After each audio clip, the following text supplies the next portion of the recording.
तो ऐसा क्यों कहते कि everything is fair in love and वार? इसके पीछे क्या है? तो सबसे पहले समझना पड़ेगा शख्स। शख्स यानी आदमी, इंसान। तो ये इसमें शख्स सेक्स के लिए ज़्यादा पड़ा रहता है और इसीलिए उसको राक्षस कहते हैं। तो आइए, शख्स यानी आदमी के भेजे में भरा जाता है कि सेक्स ही सब कुछ है, सेक्स ही जिंदगी है। तो फिर बड़े बड़े बड़े बड़े ग्रंथ लिखे जाते हैं, सेक्स ये होता है, सेक्स वो होता है। तो उसके लिए कामसूत्र मतलब हजारों प्रकार के तरीके समझाए गए हैं। मजा मौज करने के लिए किस प्रकार से टांगे उठाना है, किस प्रकार से नीचे डालना है, किस प्रकार से, यानी कैसी कैसी पोजीशन उसके लिए। तो ये सब क्यों है, ये क्यों समझाया जाता है? तो जरथुरास्त्र को समझना पड़ेगा, पारसी धर्म की नींव। तो जर यानी पैसा कमाना है, तो पैसा कमाओगे तो फिर क्या करोगे? अय्याशी ही करोगे ना। और अय्याशी मनुष्य के जीवन की सबसे बड़ी क्या है? जानवरों को देखोगे तो खाता है, हकता है और उसके बाद सेक्स करता है। ये महत्वपूर्ण है। तो जो जर जर क्या है? पैसा कमाना है। तो फिर उस पैसे का क्या करना है? तो वो पैसा कैसे आएगा? इंसान इससे ज्यादा कुछ सोचता ही नहीं है जीवन में। हर कोई पैसा इसलिए ज्यादा, भी मुकेश अंबानी ही इतना सारा अमीर है, गौतम अडानी अमीर है, दुनिया के जुकरबर्ग फूकरबर्ग क्या क्या बोलते हैं, सब पैसा कमाते करते क्या है? बस सेक्सोलॉजी। और भैया अमीर है, बहुत बड़ी इज्जत है, राजा के जैसे जी रहे।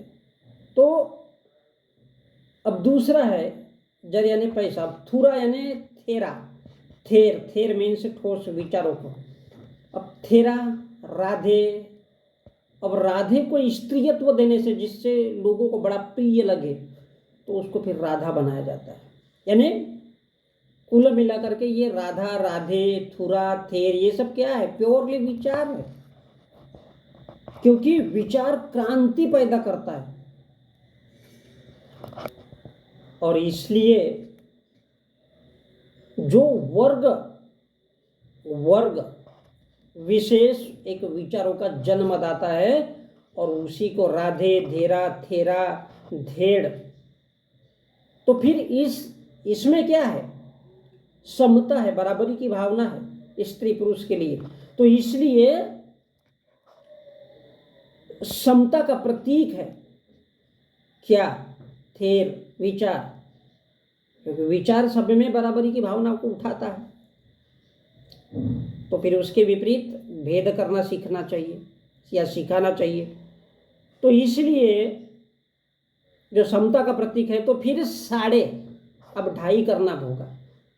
8 है तो 8.5, 7 है तो 7.5, इसको 7.5 ही बोलते हैं। और ऐसे ही भारत की जातियों में भी है, जाति प्रथा में है, किसी की 12.5 जाति है तो किसी की 7.5। ऐसा सब में लगभग जिनमें जातियाँ है वो अगर ढूंढे तो उनको पता चलेगा। तो कुल मिलाकर के ये क्या है? 3.5। अब 3.5 बोले तो क्या है? एक तो बुद्धि है और बुद्धि को चलाने वाला है, और उसका जो है बहुत सारे लोग मिलकर के जो चलाते। तो ये जो 3 के पीछे की जो लॉजिक है तो उसको 3.5, ताकि अब वहाँ से इसका भटकाव हो गए, लोग भूल गए। कहते हैं ना चंदा मामा, तो चंदा मामा भाई हमारी माँ तो माँ है, उसका भाई अलग है, वो हमारा मामा है। चंदा को हमने मामा बना दिया, रिश्ता जोड़ दिया, उस पर कभी जा ही नहीं सकते हम लोग, हमारी औकात ही नहीं है। अभी तक मुकेश अंबानी नहीं गया, इतना बड़ा अमीर आदमी, तो हमारी तुम्हारी किसने औकात की है? देश का प्रधानमंत्री मोदी नहीं जा पाया, हमारी तुम्हारी औकात तो साला अलग ही है, चिल्लर जो रात दिन पैसा कमाने में लगे हुए हैं। लेकिन अब दिमाग है ही नहीं तो लगाएंगे कहाँ से? तो इसी को कहते हैं 3.5, 8.5। 8 है, 8 की एक अलग थ्योरी है, तो फिर 8.5 करना जरूरी है उसमें। तो ये क्या है? जो धूर है, धरती है, ये क्या है? सृष्टि है, विचार है, दृष्टांत है। तो फिर इसको बदलने का कैसा? तो इसलिए बैलों या इंसानों के कंधे पे धूर रखी जाती है कि बेटा बोझ ढोते रहो। अब धूर यानी उसी के ऊपर धरती धरती रखी जाती है। धरती बोले तो धूर, जैसे बैल के वो कंधे पे रखा जाता है ना, नाक मुंह कपड़ा सब बांध करके उसको, वो कुछ खा भी नहीं सकता तो उसके मुंह में भी वो गरसोली रहती है, ऐसा मुंह को बंधा हुआ, मुस्का बोलते हैं जिसको, मुस्का बोलो मुक्का बोलो, वो बंधा रहता है। अब मुक्का आदमियों के मुंह पे मारा जाता है तो वो आवाज़ ही नहीं करता, वैसे उसको मुस्का बोलते हैं। और तो पहला क्या है? जर, पैसा।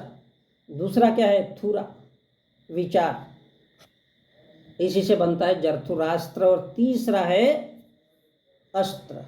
अस्त्र यानी ग्रंथ।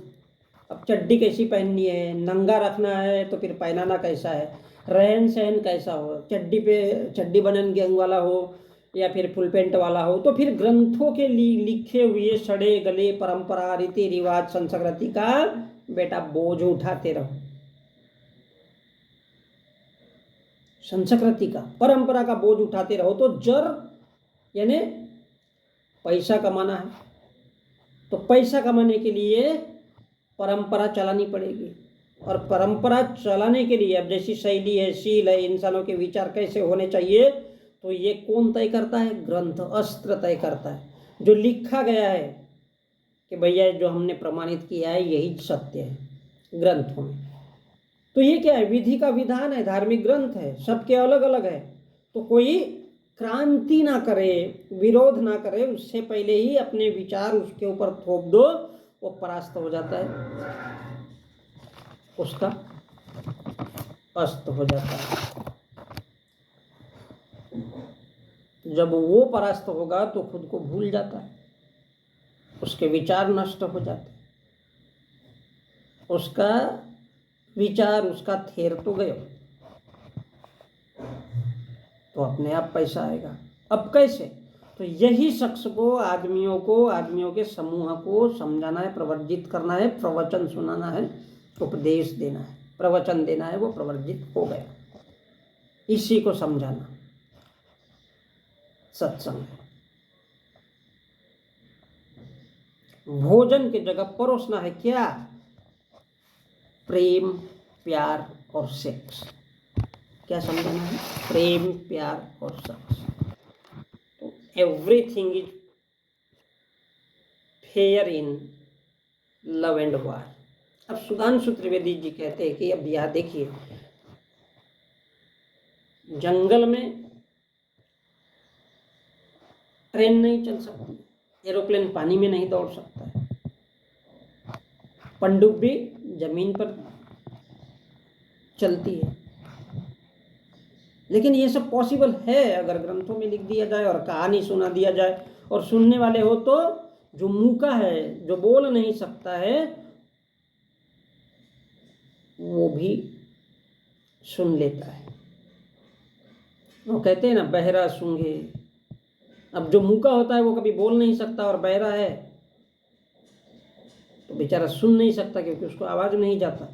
लेकिन सब अवश्यंभावी है, मतलब पक्का है, तय हो जाता है, होना ही है, सब संभव है अगर सुनने वाला हो। यानी क्या? मूका, पादे और बहरा सूंघे। इसलिए हनुमान, नारद, कृष्ण उड़ता है, राम पैदल चलता है, हवा में कोई भी उड़ता है अगर सुनाने वाले उस लायक हो और सुनने वाले भी उस लायक हो। तो भगवान भी ऐसे ही होता है, क्योंकि प्रेम और युद्ध में सब जायज है। तो वास्तव में प्रेम, प्यार और सेक्स। तो अब ये फिल्म के इंडस्ट्रीज वाले लोगों ने, फिल्म इंडस्ट्रीज के लोगों ने बैलों को, देश के लोगों को बिगाड़ दिया। क्यों बिगाड़ दिया? क्योंकि उनको पैसा कमाना है। अब सालों को पैसा कमाना है तो फिल्म इंडस्ट्रीज के अमीर इंसानों के बेटा बेटी ने, क्या कभी वो गरीब मजदूर की फिल्मों में तो दिखाता है, बड़ी बड़ी बात है, क्या किसी गरीब मजदूर की बेटे बेटी से शादी किया है? Where is love? What is love? किसी मोहन भागवत या हिंदू संगठन के किसी अमीर ब्राह्मण के बेटी ने कभी किसी मजदूर से शादी की है? लेकिन ग्रंथों में प्रेम की कहानियां है, उर्वशी, रंभा, टंबा। तो फिर फिल्म इंडस्ट्री के भड़वे दलाल, डायरेक्टर, प्रोड्यूसर हर फिल्म, ग्रंथ और धर्म में दिखाते हैं प्रेम ये होता है, प्रेम वो होता है, ऐसा होता है, वैसा होता है। और कोई भी फिल्म बगैर प्रेम के साला होती ही नहीं है। अब देखिए महाभारत में कृष्ण की 16,000 रानियां, 8 बीबियां, फिर भी राधा यानी आदमी सेक्स का दीवाना बना रहे, पेलाई का दीवाना बना रहे। पेल मीन्स बाल्टी, बाल्टी मारना। अब राम है तो लोग बोलते रहे, अरे मेरी सीता मैया, मेरी सीता मैया। तो क्या हो गया, वो सीता मैया के साथ राम जी ने पेल पाल किया, प्रेग्नेंट हो गई, छोड़ छाड़ कर दिया, ये प्रेम कहलाता है। सेक्स जरूरत के अनुसार, और फिल्म में ही प्रेम होता है, बाकी हर जगह सेक्स ही है। एक अमीर स्त्री किसी मजदूर के चक्कर में पड़ती है। अगर ऐसा होता तो मुकेश अंबानी अपने बेटे की शादी किसी गरीब मजदूर से कर देता जो घमेला फावड़ा उठाती है, लेकिन वो कभी गरीब मजदूर के चक्कर में पड़ती ही नहीं है। उसको पता है साले के पास पैसा नहीं है। अमीर स्त्री अब वो इंतजार करेगी, बोलेगी नहीं यार, जिसकी इज्जत है, माँ बाप क्या कहेंगे, जब पैसा आएगा तब साला टांग उठाएंगे, ले डाल ले रे बाबा, अब सेक्स कर ले। तो जैसा शिव जी का खड़ा करवाया गया और फिर विष्णु ने, ब्रह्मा ने बताया कि बोले अंजनी गुफा में है, खड़ा हो गया तो खालिज कर डालना, जिससे आसाराम बापू ने कर दिया था। ये क्या कहलाता है? सेक्स। प्रेम कहोगे जो आसाराम बापू ने किया था। 18 साल की लड़की। आदमी 110 साल तक अगर जिंदा रहता है तो उसका उस वक्त भी टाइट रहता है, क्योंकि पैसा होता है उसके पास, खाने पीने में वो सब। यहाँ 40 साल में इंसान बूढ़ा हो जाता है, दांत सड़ने लग जाते, सब शरीर भंगार हो जाता है। अब सोचिए यहाँ पर where is love, what is love? कोई मोहन भागवत, कोई दालमिया, कोई मुकेश अंबानी, कोई अडानी का बेटा या बेटी किसी गरीब के या मजदूर के बेटा बेटी से शादी करता है? देखा है कभी आपने आज तक? जनाब, ये हैसियत है, ये पैसा है, ये इज्जत है, ये धन है, ये दौलत है, फिर भी ग्रंथों में लिखा हुआ है। और कोई भी फिल्म बनती है तो फिर बगैर प्रेम के नहीं बनती, ताकि गरीब उसको देखता रहे, उसके दिमाग में भरता रहे कि सेक्स इज एवरीथिंग। तो प्रेम गरीबों में बांटने की विधि, जनता को डिवाइड करने की विधि है, उल्लू बनाने की विधि है, ताकि गरीब मजदूर साला प्रेम की भावना में लिप्त रहे और पैसा कमाने वाला पैसा कमाता रहे, फिल्म दिखाता रहे, और ग्रंथ वाला समझाते रहे, सुनाते रहे। वो उसको प्रवर्ज्या बोले, प्रवचन बोले, सत्संग बोले, और भी कुछ बोले। तो मैं क्यों किसी का इंतजार करूं? मैं क्यों किसी का इंतजार करूं भाई? आज सपोज अगर मेरे को किसी से प्रेम है तो मैं जिसको प्रेम करता हूँ, अगर उसके अलावा अगर कोई दूसरी, तो क्या उसके पास टांगे नहीं है? दूसरी वाली के पास क्या उसके पास में वो सामान नहीं है जो मेरे को चाहिए? क्या अंतर है अमीर गरीब? वही टांगे, वही आंखें, वही हाथ, वही पैर, वही गोल कुंडा, वही होल, वही डंडा, धीरे धीरे मार पंडित, जीव लागे ठंडा ठंडा। Where is love? What is love? Only sex. भावना को डिवाइड करना, मेंटली फ्रस्ट्रेशन लोगों को, बुद्धि भ्रष्ट केंद्र, और बुद्धि भ्रष्ट तो प्रेम, सेक्स, गरीबों को अमीर गरीब इसमें उलझा के रखना। क्या है यहाँ पर? What is love?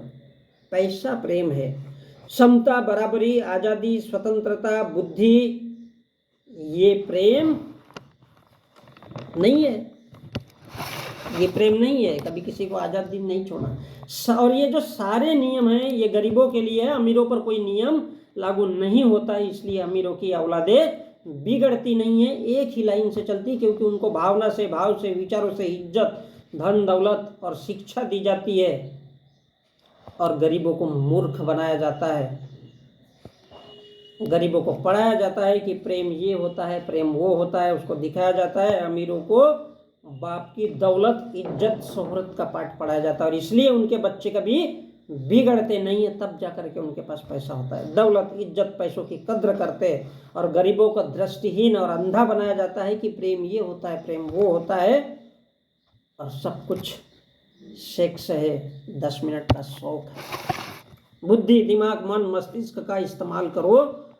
कोई अमीर की बेटी, कोई बेटा गरीब से शादी नहीं करता है। पैसा आ जाए तो चाटने आ जाता है, क्योंकि पैसा ही जीवन है अमीरों के लिए और गरीबों के लिए। और पैसों के लिए नौटंकी करता है या करती है। और ये सब सेक्सोलॉजी है, सेक्स है। Fair is love, what is love. इसलिए युद्ध हो या प्रेम हो, सब कुछ जायज है। ऐसा इसलिए बताया जाता है क्योंकि गरीब में प्रेम, दया, लालच जागेगा तो मन मंदिर में पत्थर के लिए दौड़ता रहेगा और उसमें भगवान ढूंढेगा। गरीब यही सोच करके जल्दी शादी करता है, अरे अभी तो नौकरी नहीं है, अभी तो मेरी खेती किसानी ढंग की नहीं, तो साला शादी तो करो, खाओ पियो, मौज तो करो।